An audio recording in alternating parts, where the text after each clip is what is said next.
Good afternoon from the KELOLAND Live Doppler Storm Center. It's cold. Temperatures are in the teens for many locations, though we are at 21 degrees in Sioux Falls. We also have this winter weather advisories go into effect tonight. For some, they last until noon on Sunday.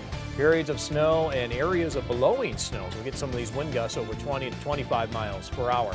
All the more details on your forecast coming up as we begin. KELOLAND News first at 4. Live from KELOLAND Media Group. KELOLAND News first at 4. Coming up, we're going to tell you what we know about the investigation into the first murder of the year. Plus, why 2 buildings near a fire in downtown Brookings are closed. And why officials are postponing a sled dog race in northern Minnesota. Good afternoon and thanks for tuning in to First at 4. I'm Don Jorgensen.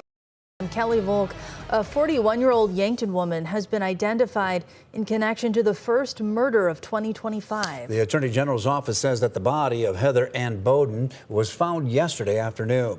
According to court documents, Craig Nichols Jr. is accused of killing and cutting off her head late Wednesday night or early yesterday morning. The 32-year-old Nichols can be seen coming and going from her apartment and hauling out trash bags. Authorities later found him about a mile away at his own apartment. Nichols is charged with second-degree murder and first-degree manslaughter. He made his first court appearance this morning. As Julia Lynn was in Yankton covering the story, she's going to take a closer look at the case, including an update from the Attorney General's office and a deep dive into Nichols' lengthy criminal history. Sioux Falls police are sending out a reminder to drivers after 4 vehicles were stolen this morning. One was reported around 6 o'clock. It wasn't running, but the keys were left inside. The other 3 were reported from 7 to 10. All were left running.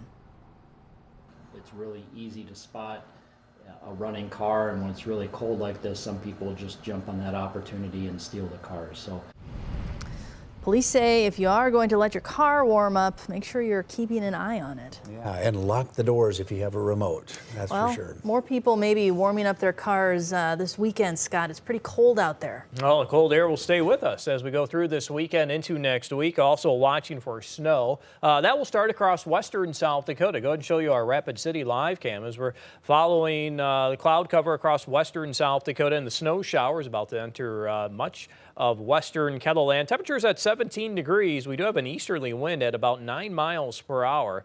So we do have these snow showers across western South Dakota, trying to move to the east and to the southeast. They will become more widespread as we do go through this evening and tonight. Temperatures this afternoon only in the teens and 20s. Sisseton stayed in the single digits at 9. Made it to 22 in Sioux Falls, 17 in Mitchell, 16 in Pierre, and 22 today in Rapid City. You can see the thick cloud cover across western South Dakota, though we do have clear skies in parts of northeastern KELOLAND, much like what we had yesterday. We have winter weather advisories that do go in effect tonight. For some, they do last until the noon hour on Sunday. Periods of snow and areas of blowing snows. We'll start to see these winds pick up 20, 25 miles per hour and occasional higher gusts. But as I mentioned yesterday, very sharp cutoff as to who gets what. That chance of seeing at least an inch of snowfall, it's almost shooing across western central South Dakota. And then you notice that very sharp cutoff across eastern South Dakota into southeastern KELOLAND. There's Sioux Falls, able to see the sunshine today, but it remained cold. Temperature right now is at 20. We do have that light north wind around 9 miles per hour. We'll fall to about 5 tonight with partly cloudy skies. Flurries, snow showers in the forecast for Sioux Falls tomorrow. High temperature at around 14 degrees. So our current readings are in the teens to near 20 degrees. You see our numbers tonight will fall to the single digits on either side of 0, down to 5 below tonight in Aberdeen.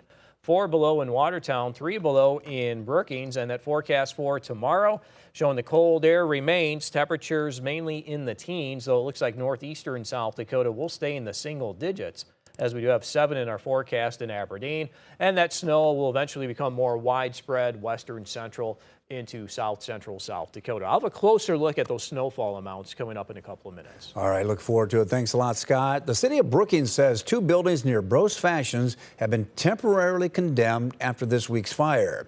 A structural engineer first needs to evaluate the integrity and the safety of those buildings. The buildings are to the north and south of Bros. The fire was reported just after 10 o'clock Monday morning. The building burned and collapsed. Now, the cause of the fire is still under investigation. The city says efforts to provide volunteer support to those impacted by the fire are underway. We provided the link to ways that you can help with this story on KELOLAND.com. The John Bear Grease Sled Dog Marathon is officially postponed. Sophia Lober with our CBS affiliate in Duluth heard from mushers and organizers as the race faces its second year in a row of weather challenges. Mike Keyport is the great-grandson of John Bear Grease and the president of the Bear Grease Marathon's board. He's had some difficult decisions in the last 2 years. So last year we were excited. We were like, this is going to be the best race ever, 40th running, and then it didn't happen. So to make that decision last night was equally as disheartening. Here at Billy's Bar and Grill, where the race starts, you can easily see why it was postponed. There's barely any snow on the ground, and mushers say they need about a foot for the race to proceed safely. It's been moved from January 26th to March 2nd to increase the chances of snowfall. Musher Blake Frecking, his wife, and their 2 daughters, ages 12 and 14, all planned to race the 120-miler last year. They hope to get to do so this year, with Frecking saying the race is a big goal for his daughters. They're pretty disappointed. I just spoke to them a little bit before they went to school this morning, and yeah, they're pretty sad. But of course, hopeful that something will work out. While his daughters are hopeful, Frecking is a bit more hesitant. I wouldn't say I'm optimistic. It's hard to know. You know, Mother Nature throws us all kinds of things, so it might be perfect, but we'll just wait and see. Keyport echoes the feeling, saying last year's cancellation has caused some anxiety, and not just for this year's race. Not only this year, but years to come.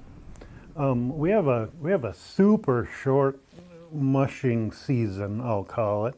You know, because we're not getting snows in November and December like we once did. The race used to be 500 miles, but was shortened as winter shortened. It's one of those things that it would just seem odd to me, having lived here all my life, to go 2 winters in northern Minnesota without snow. Keyport says they could shorten the race in future years, but hopes that they don't have to. In Duluth, Sophia Lauber, Northern News Now.